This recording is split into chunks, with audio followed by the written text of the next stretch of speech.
Bencana banjir baru-baru ini membangkitkan banyak soalan. Tapi mungkin persoalan yang terutama adalah adakah kita perlukan perubahan apabila NGO, pertubuhan sosial, malah orang awam dilihat lebih pantas dan lebih efisien memberikan bantuan kepada mangsa banjir berbanding kerajaan.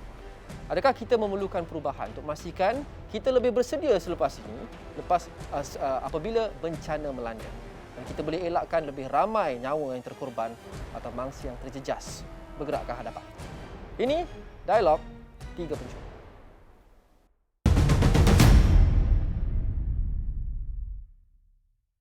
Menyertai saya hari ini adalah YB Fahmi Fazil, Ahli Parlimen Lembah Pantai daripada Parti Keadilan Rakyat, YB Dr. Akmal Saleh, Ahli Dewan Undangan Negeri Merlimau daripada Barisan Nasional, dan Kira Yusri, pengasas bersama Undi 18. Terima kasih semua.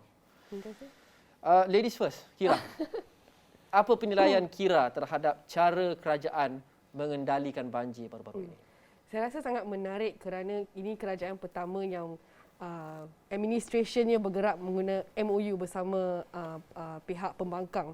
Jadi kalau kita melihat dalam debat parlimen pun, masa nak pas usul atau bajet, terutamanya contohnya debat mengenai MA63 yang kita lihat dalam parlimen yang diluluskan sebulat suara juga, sangat menarik kerana semua orang menyokong usul itu. Dan it begs the question, macam kalau macam MOU, bagaimana kita nak membuat check and balance kepada kerajaan. Tetapi saya juga melihat ada juga pros atau kebaikan MOU kerana ia juga membenarkan pembangkang untuk to make their demands very clear kepada kerajaan. Jadi bagi saya, penilaian selama ini, bagi saya satu kemenangan Undi 18 telah akhirnya dilaksanakanlah pada Disember 15, walaupun ia memerlukan banyak progres, banyak aksi seperti turun ke jalanan dan juga ke mahkamah. Tetapi kalau kita melihat just a few weeks after that, bagaimana kerajaan mengendalikan isu banjir, I think it's very clear that they are failing in that sense. So I think maybe our other guests today will highlight more. Tapi sebagai anak muda, kita sangat mengecewakan melihat bagaimana kerajaan tidak seolah-olah tidak mengambil prihatin mengenai a natural disaster that's this big. Dr. Akmal, bagaimana? Saya bersetuju dan tidak bersetuju dengan Kira. Sebab kita kena melihat dari perspektif yang lebih besar. Kegagalan kerajaan untuk menguruskan banjir di mana? Sebab kalau melihat dari segi, mungkin saya bercakap konteks sebagai seorang exco kerajaan negeri Melaka. Di Melaka pun kita ada masalah banjir yang sama. Malah di Masjid Tanah Kira, hampir keseluruhan kampung tu habis dihanyutkan air. Tetapi daripada awal kita dah siap siaga. Kerajaan negeri sudah siap siaga. Dan akhirnya kesemua mangsa kita tiada kematian di situ. Semua mangsa dapat diselamatkan dan mangsa semua berada dalam keadaan yang selesa. Jadi nak berkatakan bahawa kerajaan gagal untuk mengendong banjir ni, sebenarnya dia perlu is very orang kata pun kena tengok dekat mana yang kegagalan tu. Tapi adakah penilaian keberkesanan pengendalian banjir itu hanya pada angka yang terkorban sahaja? Betul, tidak. Dia sebenarnya macam ni. Kita melihat pada bukan saja angka yang terkorban, tapi kita melihat bagaimana impak rakyat yang mendapat tu. Mangsa yang mendapat. Kegagalan yang berlaku adalah, of course, kita bercakap pasal Seri Muda. Orang bercakap pasal Seri Muda gagal nak menyanakan macam-macam sekalipun. Tapi itu tidak berlaku di Melaka. Di Melaka, semua mangsa, hampir 2,000 mangsa di Melaka, dalam, kita kata pun tidak dalam keadaan yang selesa, of course, sebab rumahnya dah dimasuk air. Tetapi dari konteks misi untuk banjir itu bukan adalah sebelum, semasa dan selepas telah dilaksanakan dengan begitu baik sekali. Secara keseluruhannya di seluruh negara dan bukan sahaja di Melaka? Sebab tu saya kata, kegagalan itu jangan salahkan as a whole. Tapi ia perlu dilihat dari konteks lebih dekat di mana kegagalan tu. Lokasinya di mana? Mungkin tidak di Melaka, mungkin di Selangor, mungkin tidak di Pahang, mungkin di Johor. Jadi kita melihat lebih fokus. Sebab tu saya kata, kalau menilai dalam jawatan kuasa, kita di setiap negeri kita ada jawatan kuasa bencana. Di setiap negeri yang dipengerusikan oleh SUK. Jawatan kuasa bencana ini telah dipelopori oleh bawahnya DO, bawah DO adalah semua agensi. Dan agensi-agensi ini telah dimaklumkan lebih awal, jika berlakunya sebarang bencana, maka agensi apa yang terlibat. Maka sebelum kita dah ada meteorologi punya statistik, katakan ramalan mengatakan okey, 2-3 hari lagi akan ada hujan. Sepatutnya agensi-agensi yang terlibat kena ambil tindakan. Maksudnya dia dah pergi dulu kat tempat tu, dia dah riki kat mana PPS yang nak dibuka. Bukanlah masa dah banjir baru fikir mana PPS kita nak pergi. Tapi jadi doktor mengatakan bahawa kepincangan itu terletak pada agensi di peringkat negeri. Bukan di peringkat di Melaka, tapi mungkin di peringkat negeri-negeri lain. Sebab tu saya kata ia bergantung balik kepada ketidakcekapan sesebuah negeri itu mengurus. Sebab tu saya kata dia lebih terfokus. Nak mengatakan as a whole negara ini gagal adalah tidak adil. Gagal, saya setuju, tetapi bukanlah sebagai as a whole. As a whole maksudnya bukan kerajaan persekutuan tapi kerajaan negeri. Itu maksud doktor. Kegagalan, dia kena melihat macam ni. Banjir ini sebenarnya gist dia adalah daripada kerajaan negeri. Sebab apa? Kerajaan negeri melalui jawatankuasa bencana negeri yang macam saya kata tadi. Ya. Inilah yang kata orang pun yang head of the negeri. Maksudnya kalau ada bencana yang berlaku di negeri itu, sebab kita kena tahu bencana ini ada 3 fasa. Fasa pertama adalah melibatkan daerah. Fasa kedua adalah melibatkan 3 daerah ataupun negeri. Fasa yang ketiga adalah melibatkan lebih daripada 2 negeri ataupun seluruh negara. Jadi kalau kita melihatkan, tengok pada sini, asalnya adalah mesti kecekapan kerajaan negeri untuk menguruskan bencana itu adalah asas. Barulah kita boleh kata kalau ketidakcekapan kerajaan negeri untuk menguruskannya, maka percayalah cakap saya, akan berlakunya pelbagai. Sebab apa? Saya tidak cakap dengan negeri lain, tapi saya bercakap pasal negeri Melaka. Saya bukan nak puji negeri Melaka, tetapi inilah yang berlaku di negeri Melaka, bahawa kita dah ready dari awal. Kita dah ready dari bulan 11 sekali. Kita dah tahu kat mana PPS kita letakkan. Di mana agensi-agensi kalau ini siapa yang pergi patut penyelamat. Berapa anggota yang patut pergi. Jadi, itu lebih penting. Sebab apa? Kita kena bersiap siaga dari dulu. Kalau kata kerajaan negeri tidak bersiap sedia dari awal, maka apakah yang boleh kita lakukan? Maka terjadilah bila ada kepincangan bahawa bila federal nak masuk tak boleh, negeri nak masuk pun tak boleh, ada kepincangan di situ, maka akhirnya rakyat akan mendapat balanya. Okey, kerajaan negeri dan juga 3 peringkat yang doktor sebut tadi, itu juga ada disebut oleh Ketua Pengarah NADMA. Kita akan pergi ke situ dengan lebih mendalam sebentar saja lagi. Tapi sebelum itu saya mau pergi ke YB Fahmi. Soalan yang sama. Bagaimana YB menilai respons kerajaan pada banjir baru-baru ini? Ya, kalau YB Dr. Amal sebut pasal Melaka, dia ada kerajaan negeri. Kalau di wilayah Persekutuan Kuala Lumpur, ya, dia tak ada kerajaan negeri, dia cuma ada kerajaan persekutuan. Dan di kawasan saya sendiri, di Lembah Pantai, ada satu kawasan, Kampung Pasir Baru, tenggelam. Ya, dan itu adalah federal jurisdiction. Jadi, kalau tanya pada saya, memang kerajaan persekutuan dalam gelombang pertama 18-19 Disember tu langsung bukan sahaja not prepared, practically not present. Ya, saya boleh cakap macam tu sebab saya sendiri berada di PPS pada malam 18 hari bulan Disember sehingga pukul 3 pagi untuk membantu menyelesaikan beberapa masalah, dan saya tengok hari itu yang disebut, diwar-warkan, yang digembar-gemburkan, yang dibuat satu program besar di Putrajaya mengatakan kesiapsiagaan dan apa semua tu. Where is all of that? Di mana perginya kesiapsiagaan itu dengan orang turun daripada sekian-sekian menunjukkan peralatan demo dan sebagainya. Bot tak ada. Di Kuala Lumpur, bot tak ada. Sebab tu saya kata saya suka mencela YB. Saya kata saya setuju. Kalau perkara yang itu terjadi, maka kita kena melihat kementerian mana yang bertanggungjawab. Okay. Jadi sebab tu saya kata, dia lebih kesalahan itu perlu difokuskan kepada siapa.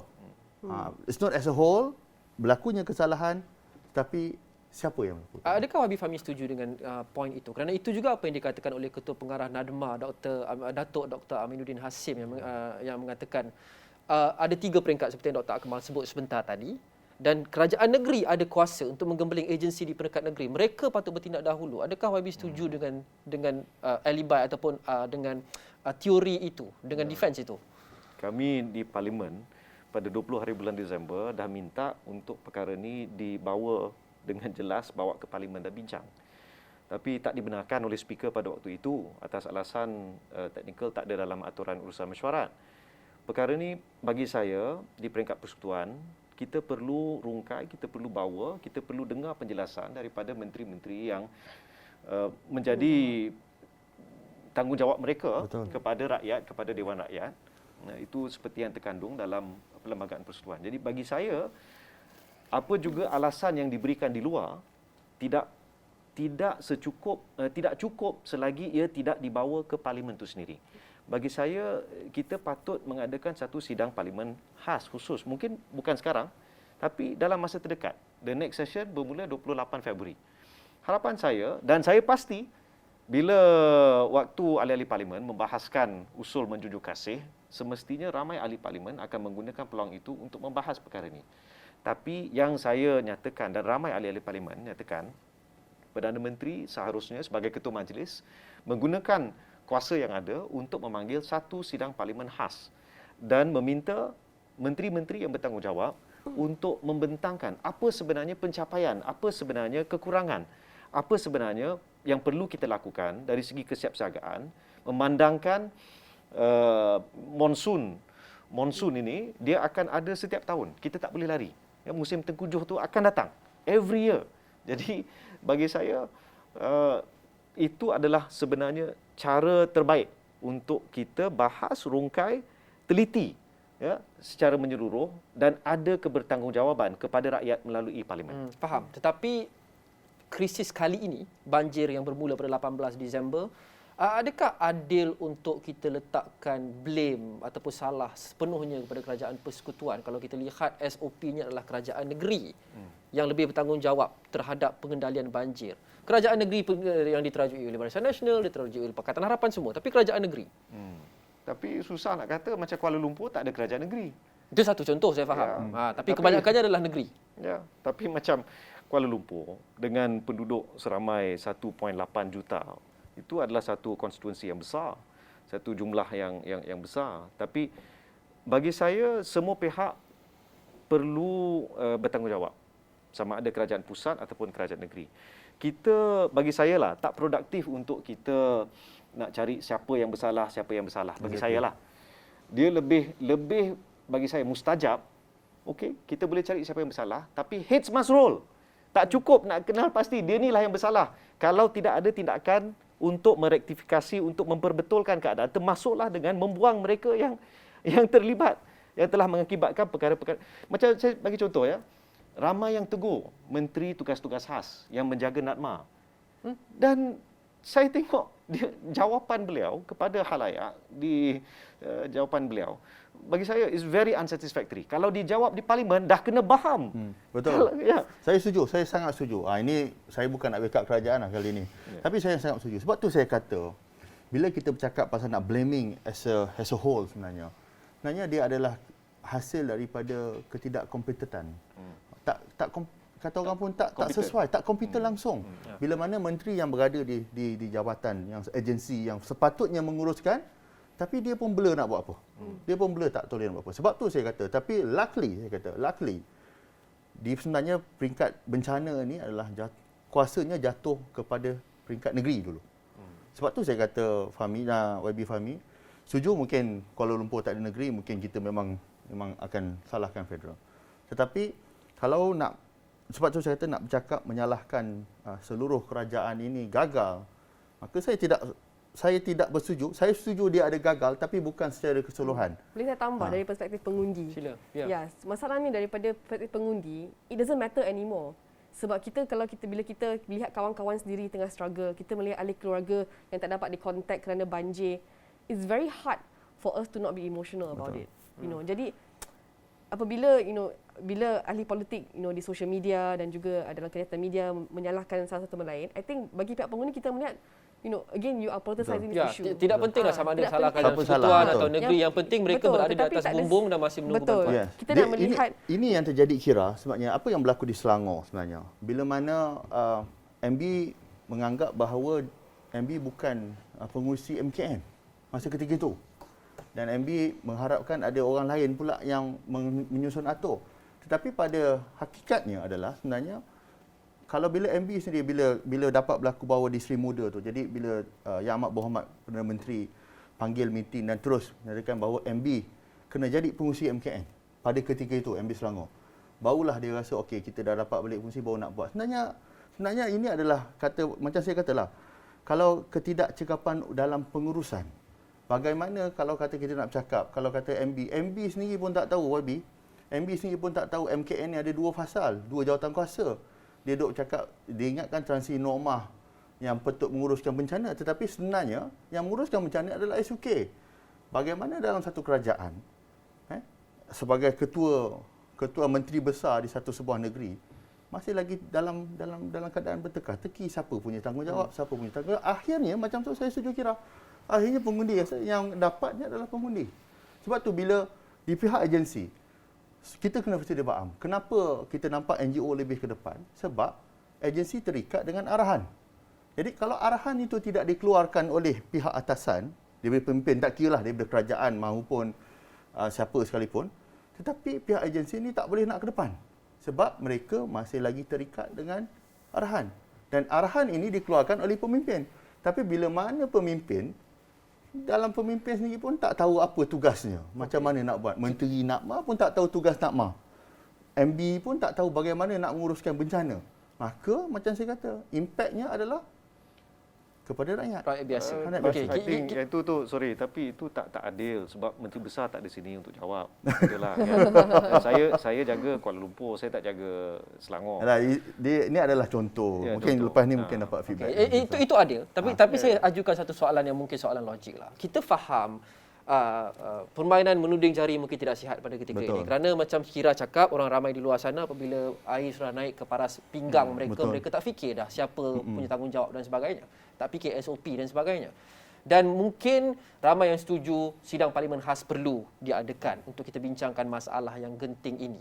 Tapi seperti YB Fahmi sebut sebentar tadi, kalau bagi contoh di Kuala Lumpur, Kerajaan Persekutuan, banjir begitu teruk di Kuala Lumpur, Kerajaan Persekutuan harus dipertanggungjawabkan dan semua agensi dan badan berkaitan. Tapi kalau menggunakan logik yang sama, YB Fahmi, Selangor antara yang paling teruk terjejas jika bukan paling teruk. Adakah kerajaan negeri patut dipertanggungjawabkan atas kekhilafan?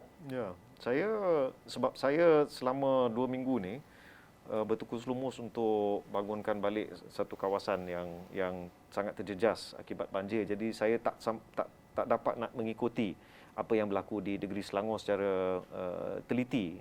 Itu bukan satu alasan, tapi it's just a practical punya isu lah.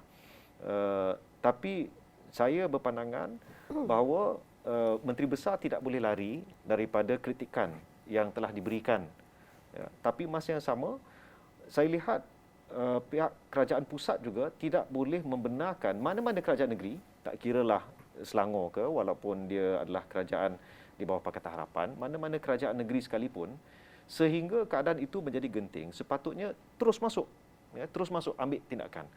Saya bagi contoh, di Lembah Pantai, ya, kawasan saya sendiri, ya, kalau penduduk kampung itu, kampung Pasir Baru tu nak menunggu dipindahkan ke PPS yang sepatutnya, saya tak pasti berapa lama itu akan. Ya, tapi itu nak tunggu kerajaan pusat lah. Jadi bagi saya mungkin apa yang Menteri Besar Selangor, saya belum dapat debrief lagi ataupun satu taklimat yang penuh, kerana masih lagi mereka membersihkan. Ya, jadi pada tanggapan saya, Menteri Besar dia perlu bertanggungjawab. Ya, tapi masa yang sama, kerajaan pusat pun perlu bertanggungjawab. Dia tidak boleh standby je. Tengok sampai dah nak hanyut, barulah Menteri Besar patut buat. Dia tak patut macam tu. Betul. Kerajaan pusat, kita kena ingat, Selangor ni dia punya contribution kepada GDP begitu tinggi. 25 sen daripada setiap RM1 tu datang daripada Selangor. Kenapa dibiarkan Selangor jadi sampai begitu? Kenapa tak terus daripada first day tu cakap pada Menteri Besar, you are in charge. Kenapa tunggu sampai benda tu meleret? Kalau nak bawa soalan itu ke the logical conclusion lah. Tapi saya setuju dengan apa Kira sebut. Orang tak kisah siapa yang datang untuk selamatkan mereka dalam keadaan air dah sampai, ya, dah sampai ke bumbung. Malah staff saya pun ada yang ramai yang sangat terkesan. Kami tengah driving entah ke mana, pergi tengok kawasan ada tanah runtuh, tiba-tiba dia telefon, dia kata, YB, isteri saya, dia kata air dah sampai alamak, okey. Dia tak kisah ada ahli parlimen ke, dia tunggu kerajaan pusat ke, kerajaan negeri ke, dia kena selamatkan family dia. Betul. Dan it is a survival instinct lah. Itu yang Kira sebut. Sebab people are not going to wait for protocol, Yeah. right? sudah They tentu. want to save their lives. Ya, Kira juga banyak terlibat dalam gerakan NGO dan sebagainya. Betul. Jadi mengapa NGO, pertubuhan sosial, malah orang awam bertindak lebih cepat, lebih efisien daripada baik kerajaan persekutuan maupun kerajaan negeri maupun agensi-agensi yang rasmi ini. Apa yang kerajaan boleh belajar daripada NGO dan orang awam malah rakyat? Bagi saya lah, kewujudan NGO tu sebenarnya pun menunjukkan bahawa terdapat jurang-jurang yang kerajaan ataupun institusi yang perlu diperbaiki kan. Jadi apabila kita melihat disaster seperti banjir seperti ini, kita lihat banyak NGO dan terutamanya anak muda, orang awam yang terus mobilize dengan begitu cepat. Salah satu pun sebab seperti YB kata tadi, tak ada birokrasi, tak perlu tunggu arahan, mungkin perlu coordination. Tetapi dengan teknologi that we have now, it's sangat senang untuk NGO ataupun pertubuhan sosial untuk menggerakkan each other. Kalau kita melihat ada laporan bahawa beberapa PPS yang digerakkan entirely by the public. Tidak ada PIC daripada mana-mana kerajaan negeri atau persekutuan. Tetapi saya lihat kawan saya sendiri turun ke PPS, diorang 24 hours diorang sendiri sahaja di situ. Kadang-kadang je ada pegawai yang datang kata okey kita buat ni, kita buat tu.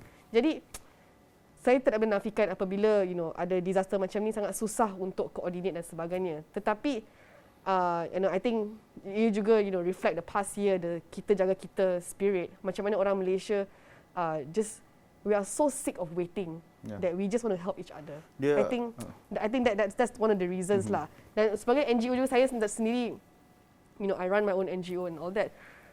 I tak perlu menunggu arahan daripada sesiapa, tak perlu menunggu instructions ataupun SOP. You see a need, you go in, you try to solve it as best as you can. Kadang-kadang it's not the best. Kadang-kadang kita cuma lihat kononnya apabila orang minta tolong daripada Twitter atau Facebook, dan bila sampai orang tu dah tak ada, dah diselamatkan dan sebagainya. Mungkin ada overlap di situ. Tetapi di situ I think that's when government should work together dan open source your coordination center. Command center yang ditubuhkan tidak boleh di gatekeep untuk pegawai kerajaan sahaja. Saya tambah sikitlah Kira. I totally agree with Kira. Kita melihat kenapa NGO lebih ke depan. Kenapa agensi ni agak lambat. Pertama, macam saya kata tadi, NGO ni dia tak perlu ada arahan apa, dia terus pergi. Tetapi bila agensi ni terikat, dia sangat terikat. Sebab tu saya kata kesiapsiagaan dari awal tu sangat penting. Maksudnya, kita katalah ada satu jabatan bomba dan penyelamat katanya. Bomba dan penyelamat dia tahu okey lagi 1 bulan 2 bulan kemungkinan besar kalau ikutkan ramalan akan berlakunya banjir besar. Jadi you punya tugas, kalau air dah naik parat peha je ataupun 1 meter 2 meter naik, you kena masuk without arahan. Ini yang dia kena beritahu ni. Maksudnya sekarang ni apa yang jadi ialah kesalahan kita tanggung sama. Saya kata apa yang berlaku adalah everybody is macam waiting game.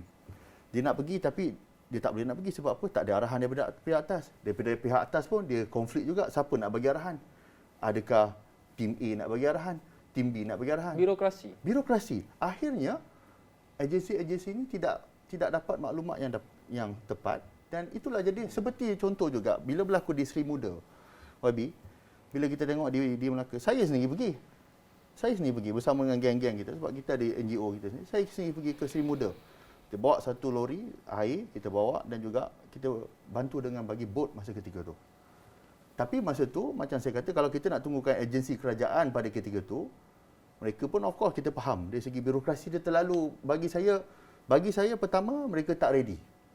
Tapi berbalik pada kerajaan negeri Melaka, ini yang berlaku, YB, bila kita dah siapkan kerajaan negeri Melaka ni, bahawa setiap agensi dah tahu, bila air naik je, PPS mesti dia buka. Tak perlu tunggu arahan daripada SUK. Tak perlu tunggu lagi arahan. Dia hanya boleh arahan daripada DO saja. Ramai yang mengatakan dan yang mempertahankan yang selalu disebut adalah kesiapsiagaan tu sedikit sebanyak sudah ada, tapi hujan yang turun itu luar biasa banyak. Betul. Masih lagi melebihi kesiapsiagaan mereka. Hujan yang turun sehari sama dengan sebulan. Adakah doktor merasakan bahawa defense ini boleh diterima? Saya setuju, tapi saya juga setuju dengan kenyataan Rabi Fahmi tadi. Kadang-kadang kita ni superficial saja. Bila kita nak buat rasmian kita kesiapsiagaan, tetapi how far yang kita siap sedia ni?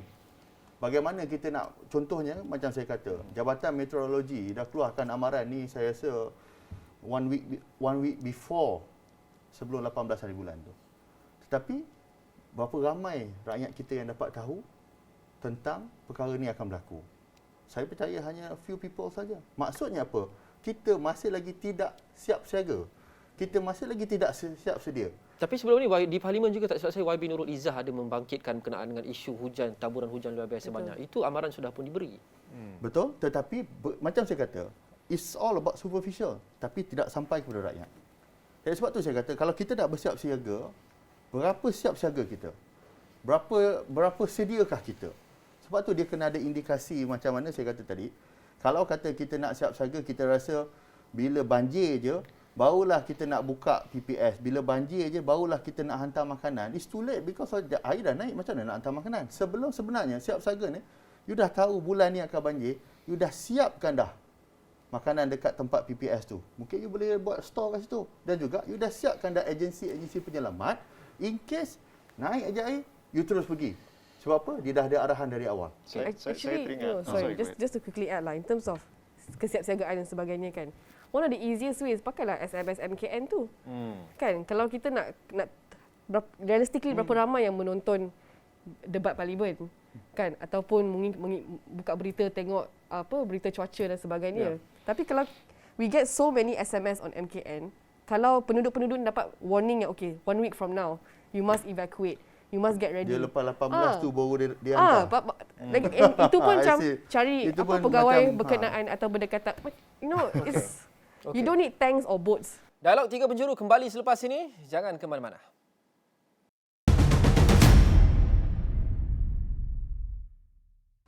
Adakah pada YB keseluruhan kabinet menunjukkan keberkesanan dan teladan yang baik sepanjang bencana banjir? Saya bagi markah 90%. Tak. Saya bagi markah 900%. 900%. Daripada 900% maksudnya? Daripada 10,000. dia balik pada apa yang kita tengok ya. Fenomena rakyat bantu rakyat, kita jaga kita. Itu adalah satu fenomena yang ahli-ahli politik, parti-parti politik, pimpinan, ahli wakil-wakil rakyat, menteri-menteri besar, dia kena pay attention benda ni. Betul. Sebab itu menunjukkan apa yang telah ditegur oleh raja-raja pemerintah, raja-raja Melayu, iaitu kerenah birokrasi dulu tentang isu vaksin. Sebenarnya itu adalah satu penyakit. Kerenah birokrasi adalah satu penyakit. Betul. Ya, dan kerenah birokrasi inilah sewaktu 18-19 Disember terpampang untuk seluruh negara saksikan. Betul. Dan kalau kita tak berhati-hati, rakyat hilang percaya, itu dah given. Sebab itu rakyat sanggup buat sendiri, kumpul duit sendiri, pergi sendiri, bersihkan sendiri. Ya. Jadi Rakyat dah penat menunggu. Betul. Jadi bagi saya, nak buat cabinet reshuffle ke, nak bagi markah ke, nak tengok report card ke, semua rakyat dah tak kisah. Betul. Dan ini sebenarnya menjadi satu malapetaka kepada demokrasi negara kita. Malaysia adalah sebuah negara demokrasi. Kalau kita tak amalkan demokrasi ini, kalau kita tak faham hubung kait antara pembayar cukai dengan mereka yang dipilih untuk mewakili rakyat dan tugas fungsi masing-masing, akhirnya nanti kitalah yang akan terima bala bencana tu. Bukan saja banjir. Banjir itu adalah satu manifestasi kegagalan sistem, systemic failure, cascading systemic failure bagi saya. Jadi nak bagi markah ke, nak cakap pasal cabinet reshuffle ke, nak salahkan seorang menteri, bukan setakat seorang menteri. Bagi saya, it's a failure of the entire cabinet. Bagi saya. Dan ini sebenarnya yang paling merisaukan. Sebab kalau rakyat sanggup lakukan segala-galanya sendiri dan sudah hilang kepercayaan, apakah maknanya bila tiba waktu pilihan raya, kita dah tengok kalau dekat Melaka, kalau dekat Sarawak, jumlah yang keluar mengundi itu tak ramai. Maksudnya rakyat akan mula luntur semangat demokrasi mereka dan kepercayaan mereka kepada institusi, dan ini akhirnya nanti akan mendatangkan satu malapetaka yang sangat besar kepada negara kita. Saya faham itu big picture-nya, tapi bila kita bercakap masuk tahun baru 2022, fokusnya adalah kita reset. Ramai yang ada segelintir lah sekurang-kurangnya yang mengatakan bahawa langkah pertama untuk reset itu, walaupun mungkin nampak macam perkara kecil atau remeh, tapi kita perlu mulakan dengan langkah pertama. Ada yang berpendapat langkah pertamanya adalah bubar kabinet. Adakah YB setuju? bubar kabinet. Rombak kabinet. Itu Salah istilah di situ. Lain Bubar tu. lain. Salah istilah. Salah istilah di situ. Rombak kabinet. Tapi poinnya faham lah. Ya, ya. Dia saya tertarik dan teringat balik di awal masa Kira mula menjawab soalan di pangkal tadi, the start tadi tu tentang MOU. Ya.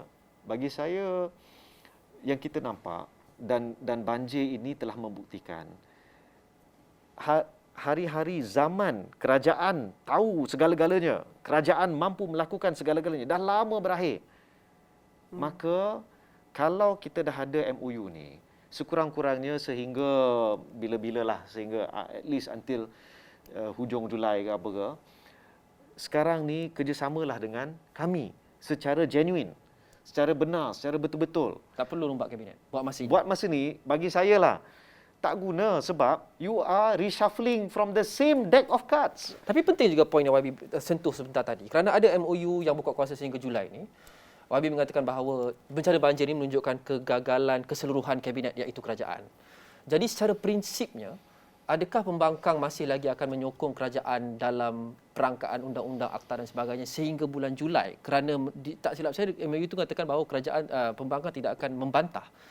Jadi saya tak nampak rationalisation antara dua itu. Memikirkan kerajaan ini katanya sudah gagal dan juga kena sokong sehingga bulan 7 kerana hormat MOU. Dia sangat spesifik dalam isu bajet ataupun apa-apa rang undang-undang ataupun usul yang boleh mengakibatkan kekalahan rang undang-undang ataupun usul itu bermakna kerajaan tumbang. Jadi kalau baca MOU tu, iaitu it's a public document, kita boleh dapat dekat website parlimen, tapi mungkin susah nak cari ya. Tapi dia sangat spesifik. So maksudnya kami masih pembangkang. Ya. Dan kami sebenarnya boleh, dan saya percaya kalau Akta 342 ya, yang dibawa oleh Yang Berhormat Khairi Jamaluddin pada 20 Disember yang lalu, kalau diteruskan cara yang nak diusahakan pada hari itu, ada kemungkinan tak pas, ya, tak lulus, tak diluluskan. Sebab we are free. Cuma dalam beberapa isu yang khusus saja kita memilih untuk menyokong ataupun tidak. Orang kata bukan tidak membangkang, tapi berkecuali. Perkataan dia adalah menyokong ataupun berkecuali. Dia very specific. Maksudnya MOU ni adalah persefahaman yang khusus mengenai satu perkara set yang tertentu bagi satu jangka masa yang tertentu. Ya. Jadi balik pada soalan tadi, adakah kami akan menyokong? Dia bergantung. Tapi prestasi kabinet sekarang ni dengan jumlah anggota kabinet yang besar, dengan penasihat-penasihat yang begitu ramai, dengan duta-duta yang bertaraf menteri yang begitu ramai dan mungkin bertambah lagi. Ya, jadi why should we support benda macam tu? Dan saya percaya itulah sebabnya bila saya sebut MOU ni, dia bukan setakat apa yang tertera, tapi kita boleh sit down dan bincang. Ya. Dia ada mekanisme. Saya duduk dalam satu jawatan kuasa, steering committee MOU. Dan di situ bukanlah nak kata kita berkomplot ke apa ke, tapi dia adalah untuk mencari titik temu mungkin setidak-tidaknya dalam keadaan yang luar biasa sekarang ni. Bencana demi bencana, wabak, malapetaka, ekonomi yang dah totally rosak, ya. Why not cari jalan sikit, Compromise. Dan cari titik temu. Dan selesaikan. Bukan untuk nak tekan sesama kita, macam itulah. Mungkin pandangan saya lah. Dr. Akmal, adakah kabinet reset diperlukan susulan bencana banjir ini? Saya sangat setuju bahawa kali ini sebenarnya kerajaan memerlukan willpower yang sangat kuat sebenarnya. Permulaannya adalah ia mesti di-reshuffle semula. Sebab apa? Kita sudah lihat beberapa menteri yang tidak kompeten, sehingga Perdana Menteri kena turun, kena panggil semua. Ini menunjukkan bahawa kabinet yang ada ini adalah kabinet yang tidak kompeten. Kalau tadi YB Fahmi kata dia tak setuju untuk bubar. Okey, kita terima. Tetapi sudah tiba masanya. Sudah tiba masanya kabinet ni perlu dirombak dan sudah tiba masanya Malaysia perlu menerima kerajaan campuran. Bahawa kita ramai ahli parlimen kita di pihak pembangkang, di pihak kerajaan yang hebat-hebat belaka. Ini menarik kerana ahli parlimen pembangkang tidak sokong rombakan kabinet, ahli parlimen ahli adun kerajaan menyokong. Tapi saya suka ini pemikiran terbuka yang secara adil. Saya macam Saya nak tanya Kira pula. Kita tak Ini sangat oh, ni menarik tidak, ni. tak habis. Sebab saya nak habiskan sikit. Okey, Saya habiskan kata- sikit. habiskan sikit lagi. Sebelum saya jawab. Okey. Saya sudah tiba masanya Malaysia memerlukan satu riset yang saya rasakan kalau dulu kita mungkin rasa kita tak boleh duduk semeja. Pembangkang kerajaan tak boleh duduk semeja. Kalau sekarang mungkin dah boleh ada MOU. Tapi sudah tiba masanya kerajaan campuran diperlukan. Sudah tiba masanya rakyat mendahagakan pemimpin yang benar-benar layak berada di tempatnya. Contoh, let's say, kita katalah ada seorang ahli parlimen yang sangat bagus tentang ilmu alam, tentang perkara-perkara disaster ni. Tapi disebabkan dia berada di pembangkang, maka ia tidak dilantik sebagai menteri. Sebenarnya, untuk melantik dalam kabinet ini, sebab kita dah ada MOU. Apa masalahnya kalau kita nak lantik daripada seorang pembangkang untuk jadi menteri? Ya. Kabinet berasaskan teknokrat. Betul. Kepakaran. Kita tidak ada satu dalam demokrasi kita tidak semestinya kabinet itu perlu duduk dalam parti yang sama. Sekarang kerajaan yang ada pun tidak ada dalam parti yang sama. UMNO Bersatu dan juga PAS. Sudah tiba masanya kabinet ini perlu di-reshuffle dan dimasukkan pemimpin yang benar-benar boleh berkhidmat kepada rakyat. Pemimpin yang benar-benar layak berada di tempatnya. Mungkin kita tengok YB Fahmi besok boleh jadi, kalau kita tengok boleh jadi salah satu menteri yang mengawal NADMA ke, kita tak tahu. Ataupun Senator Kira. Senator Kira. Yes. Betul. Adakah ada Betul. YB terbuka dalam semangat bipartisan dan Senator kan 30 tahun. YB Saya dah menurunkan hak umur senator saya sekarang. kira Oh, sebentar senator. lagi. Adakah YB terbuka kepada dalam semangat bipartisanship, teknokrat kabinet, adakah YB terbuka kepada idea untuk menjadi menteri atau timbalan menteri secara- kerajaan secara- Perikatan Nasional dan Barisan Nasional? Secara peribadi, kalau tanya saya, secara peribadi, kalau rumah tengah terbakar, dan tak ada siapa yang tahu macam mana nak padam, kalau saya tahu caranya, Apa salahnya? Apa cara sekalipun saya akan bantu. Okay. Tak bererti berada dalam kabinet itu membantu. Saya bagi contoh, waktu Lembah Pantai dilanda banjir, Kampung Pasir dilanda banjir, saya tak ada apa-apa jawatan dalam kerajaan. Tapi saya berada di pusat pemindahan sementara itu untuk membantu. Dan bagi saya lah, kalau nak betul-betul berkhidmat, ya, kalau nak betul-betul membantu menyelesaikan masalah, dia ada banyak cara. Menteri bagi saya lah, ya, menteri boleh, tapi masalah lah kalau menteri stay, tapi perangai fail dia masih sama. Sebab tu saya kata YB, saya setuju bila mana kita ada, memang betul kita ramai ahli parlimen yang betul-betul layak. Sebab tu kali ni kalau kita boleh buat MOU dengan pihak pembangkang dan semua dia persetujui, apa salahnya kalau kita ada kerajaan campuran? Okay. Mari kita beri ruang kepada Kira. Pula. Ya, saya Kira, tambah sebelum tu sikit. Saya rasa Okey. MOU yang YB Fahmi dah explain tadi berbeza dengan konsep kerajaan campuran. Saya kerajaan campuran lagi susah untuk pihak pembangkang untuk membuat check and balance terhadap kerajaan bagi saya. This happen in UK. UK boleh? Kerajaan campuran? But we are, let me explain. Okay, sure. So, bagi saya, another mekanisme yang lebih senang yang kita patut perkaskan lagi adalah Parliamentary Select Committee. Apabila kita ada menteri yang gagal atau prestasi yang teruk, like YB Fahmi mentioned, heads must roll, right? It doesn't matter on what, but how do we hold people accountable kalau solusinya hanya menukar mereka? Kan? Kalau kita perkaskan PSC, kita buat lebih transparent sebagainya. Isu seperti Akta 342, apabila orang ramai membuat bising, ahli parlimen membuat bising, PSC tekankan YBKJ untuk we need to discuss again this Akta 342. Jadi for me ada mekanisme dalam institusi parlimen, Dewan Rakyat yang sedia ada yang kita boleh untuk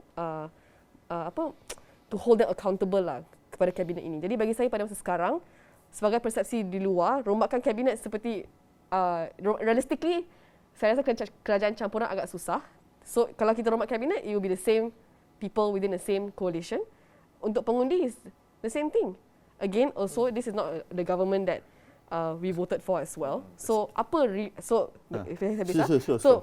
Apakah perubahan yang boleh dibawa yang secara realistik yang boleh memberi impak kepada rakyat apabila kita rombak kabinet sekarang? Jadi Kira tak setuju rombak kabinet tapi menubuhkan Parliament Select Committee. Adakah itu jawapannya? Memperkasakan. Kita ada a few sekarang kan. Dan kita ada berita yang mengatakan bahawa in the future certain PSC meeting akan boleh live stream dan sebagainya. Jadi rakyat boleh juga melihat proses-proses sebegini dan melihat bagaimana kementerian-kementerian dan paling penting kabinet being brought to task. Ya, live stream. Ya. Ini seperti yang ada di Amerika Syarikat, C-SPAN sebagai contoh. Ada Exactly. almost 24/7. Exactly. Rakyat boleh memerhatikan semua prosiding parlimen. Ya. Masalahnya sekarang semua proses-proses ini adalah behind closed doors. It's through negotiations, it's through discussions, it's not for the public. So for me, saya kerja dengan anak muda, kerja dalam pendidikan pendidikan politik dan voter education sebagainya, agak susah untuk kita menunjukkan bahawa politik ini accessible. That's just a side thing lah, but it's a very important thing. Parliamentary Select Committee untuk memberi kuasa pada mereka juga untuk menilai setiap menteri kabinet dan juga mungkin menggantikan jika tak cukup bagus. That's an interesting idea. Selain kalau tak, kerajaan akan nilai diri sendiri juga. Tapi adakah itu lebih kurang sama secara prinsipnya dengan rombak kabinet kerana ia juga menggantikan menteri yang tak perform? I mean, then for me, also PSC shouldn't replace the minister. That's not what I mean. Tapi mereka boleh menilai, mereka boleh macam you get them to answer. Answer on their problems. Saya mak ayah saya dulu kerja kerajaan. Ya. Dia bukan menteri. Tapi yang saya nampak sebenarnya menteri itu satu hal. Kalau pegawai-pegawai kerajaan boleh berfungsi dengan baik, mereka tahu apa yang perlu dilakukan.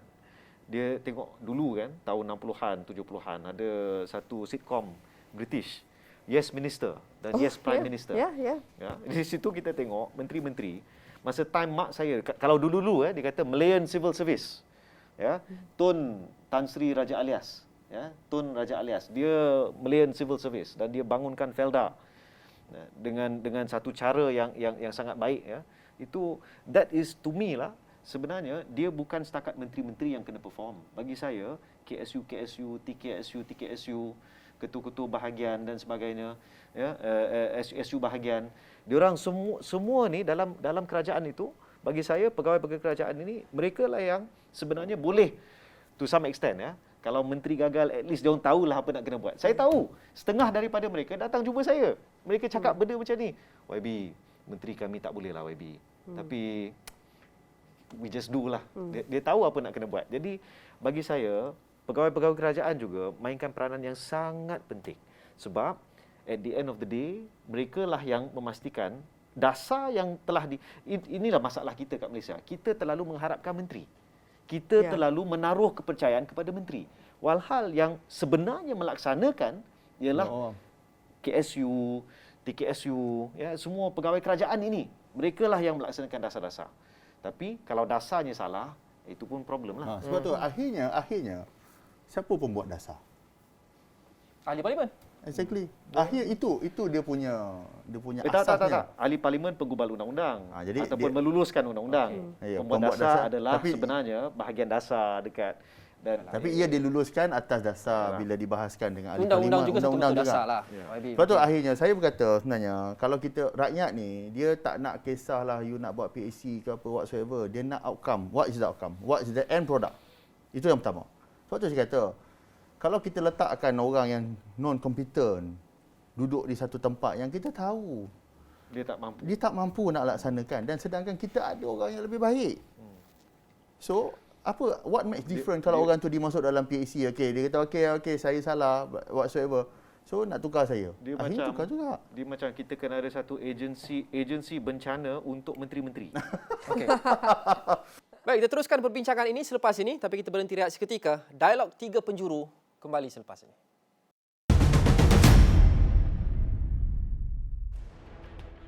Pengalaman saya membual ramai orang, khasnya ahli politik muda yang baru masuk politik. Mereka lebih segar dan mereka lebih terbuka dengan idea-idea yang mungkin secara tradisionalnya tidak selari dengan ideologi parti mereka, baik daripada pihak pembangkang maupun kerajaan. Jadi idea-idea yang YB Dr. Akmal keutarakan ini, adakah doktor merasakan bahawa ia ataupun kepimpinan tertinggi parti dan kerajaan senada dengan doktor? Dari segi kita boleh gantikan orang, kita boleh buat kerajaan campuran dan pertamanya sebagainya. Segalanya bermula daripada kosong sebenarnya. Jadi this is the start. This is the starting. Sebab tu saya kata bila nak cakap, kita bercakap pasal parti saya lah. Dulu parti saya ni kalau nak pilih orang muda cukup susah. Dan akhirnya di PRM Melaka hari itu kita membuatkan satu perubahan yang saya rasa amat besar, 86% muka baru. Jadi ini tidak pernah berlaku dalam UMNO dan dalam Barisan Nasional. Tetapi inilah segala permulaannya. Mungkin 2-3 idea kita mungkin tidak disenangi. Tetapi inilah bermula. Sebab apa? Akhirnya kita nak kena tahu bahawa apa yang kita nak sampaikan. What is politician is all about? politician adalah orang yang kena membantu pada rakyat, kena membantu rakyat, bukan menyusahkan rakyat. Akhirnya, sebab tu saya kata, kalau perubahan tu kita boleh buat untuk memudahkan rakyat, inilah masanya. Kenapa kita, sebab tu kata, kalau kita terlalu stigma dengan satu, kita kata, oh kita, parti kita kena buat macam ni, kita tak boleh bersama. Akhirnya macam saya kata, politik ni bersifat dinamik. Politik ni dia ada pemboleh ubah, tetapi asasnya adalah asas prinsip parti itu tidak boleh dipertikaikan. Okay. Soalan penutup untuk semua. Okey. Mula dengan Dr. Akmal. Adakah respon terhadap banjir kali ini akan mempengaruhi sentimen pengundi dalam PRU15, ya atau tidak, dan jika ya, bagaimana? Ya, Bagaimana? mereka akan memilih orang yang benar-benar boleh berkhidmat untuk mereka. Mungkin saya boleh rephrase soalan itu untuk doktor. Okey. Adakah pengadilan banjir kali ini akan mempengaruhi sentimen pengundi terhadap Kerajaan Perikatan Nasional dan Barisan Nasional? Yes. Betul? Setuju? Secara positif atau negatif? Kalau sebab tu saya kata, berlakunya tengok lokaliti. Kalau di Melaka mungkin secara positif, tapi mungkin di tempat-tempat lain akan jadi negatif. Okey. Kira, soalan yang sama? Definite, yes, 100%. Sebab saya kata tadilah, pengundi di luar mungkin tidak dapat menilai, tidak faham sebenarnya, okay, salah siapa sebenarnya. But, so for example, maybe in Selangor, maybe dia sangat marah dengan pimpinan Pakatan Harapan, tetapi mereka juga sangat marah dengan kepimpinan Barisan Nasional dan Perkhidmatan Nasional. Dan Selangor ada boleh mengundi 2 kali kan, adun dengan Parlimen. Jadi mungkin kita melihat perubahan, atau saya tak tahulah. Tetapi yang saya boleh kata, saya boleh tengok daripada sentimen terutamanya anak muda, everyone is angry right now, you know. And unless kerajaan, tapi kerajaan Selangor juga telah mengumumkan beberapa package untuk menolong rakyat yang terkesan dengan banjir. Dan orang juga akan menilai bantuan daripada kerajaan persekutuan dan juga bantuan kerajaan negeri. Saya rasa itu the next thing that people will look out for lah when it comes to evaluating the government. Dinamik di Selangor menarik. Kerana antara negeri paling teruk terjejas, dikawal oleh pembangkang, tapi kerajaan persekutuan adalah Barisan Nasional dan Perikatan Nasional. Menarik apa yang Kira sebut Ustaz tadi, kerana selamat juga kita katakan bahawa orang di serata Malaysia pun, mereka mungkin tak nampak sangat kepincangan agensi dan sebagainya. Mereka lihat apa government of the day. Federal government of the day, dan mereka mungkin akan salurkan kemarahan kebanyakan kepada government of the day. Dan Selangor menjadi PH dominated state, pengundinya lebih ramai Pakatan Harapan. Tapi adakah bencana banjir kali ini akan menyaksikan kemarahan pengundi terhadap kerajaan persekutuan itu supersede kemarahan terhadap kerajaan negeri? Dan adakah ia adil? Itu soalan sangat bagus. Saya rasa bagi saya setiap emosi yang dialami pengundi memang adil, memang valid. You cannot deny them. It's their houses yang kena banjir, kehidupan mereka yang telah musnah dan sebagainya. Jadi seperti saya katalah, it depends on how will they build back. You know, who will perform better in helping them get their life back on track. Kerajaan persekutuan ataupun kerajaan negeri. Dan mereka akan menggunakan ini untuk menilai lah, sebab because you know, I think for a lot of people is what comes next kan. And then what comes next is how do I get my life back to normal, and siapa akan tolong saya untuk mendapatkan kehidupan itu. YB Fahmi, banjir kali ini bagaimana memberi kesan pada sentimen pengundi terhadap kerajaan dalam PRU seterusnya? Dia sama ada sentimen itu akan kekal ataupun tak pun satu soalan yang penting. Mereka mungkin marah sekarang, tapi bulan depan ataupun 3 bulan dari sekarang, 6 bulan dari sekarang, adakah mereka masih ada masih emosi itu masih sama ataupun berubah-ubah? Yang kita faham tentang pengundi dia mungkin melihat kepada satu-satu perkara yang berada di hadapan mereka sekarang. Ya, kalau waktu ini banjir dan siapa yang datang, dan mungkin 2-3 bulan dari sekarang isunya berbeza. Mungkin isunya tentang harga barang, harga roti naik mendadak contohnya, ataupun apa. Jadi mereka akan lihat bukan sahaja sentimen mereka pada waktu itu, tapi siapa yang paling konsisten boleh menyuarakan dan memperjuangkan nasib mereka. Itu yang saya rasa mungkin paling praktikal. Dan harapan saya, anak-anak muda yang baru 18 tahun, hari ini ya 6 hari bulan ya, time kita show ni 6 hari bulan adalah hari ke-6. Mereka yang 18 tahun ke atas akan mula didaftarkan. Ya. Jadi harapan saya, para pengundi yang baru sahaja didaftarkan secara automatik pada 15 hari bulan Januari ini, cek sama ada anda dah masuk sebagai pemilih ataupun tak, kerana kita kena ingat akhirnya saya mungkin YB Dr. Akmal belum lagi sebab dia baru saja dipilih, tapi ramai di kalangan kami akan berhadapan dengan tuan-tuan, puan-puan, para penonton, para pengundi untuk meminta kontrak kami disambung. Kalau tak suka, pilih yang lain. Ya.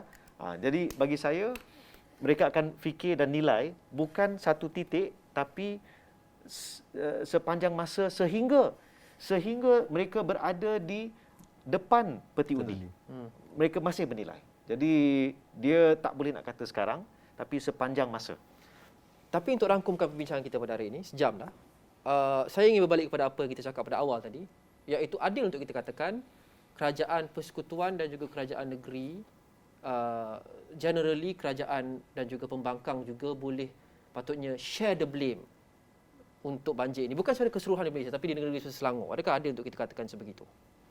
Bagi saya, pemimpin, mana-mana pemimpin pun, ya, kalau nak diangkat sebagai pemimpin, maka dia mesti ada orang kata humility ataupun keinsafan untuk memikul beban tanggungjawab itu. Suka tak suka, dia mesti ada rasa tanggungjawab tu.